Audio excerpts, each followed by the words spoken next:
Hello, হোলিতে আসছি একদম ভিজে গেছি হলো ওপর থেকে এত এত পানি and colour my friend. High hi everyone, look আমি সাদা শাড়ি পরে আসছিলাম অ্যান্ড দেখো ফুল কালারফুল।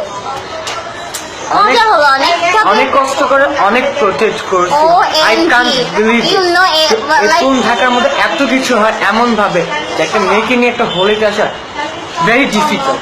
লাইক কেউ কারো গার্লফ্রেন্ড নিয়ে আসে কেমনে ভুলেও প্রোটেক্ট না। করে seriously don't know and everyone just আমাকে হ্যাক করতেছে লাইক যেখানে এভরিওয়্যার টাচ করতেছে লুক লাইক অড এন্ড জানতাম হলে এরকম হয় বাট কখনো আসি নাই তো like new experience and everyone just অনেক ছবি তুলছি, অনেক মজা করছি, জাস্ট এতটুকু বলবো। একটু কষ্ট হয়েছে, দ্যাটস ইট। ও লাইক না আমরা একটু খাওয়া দাওয়া করতে আসছি, খাওয়া দাওয়া করে মেবি ধানমন্ডি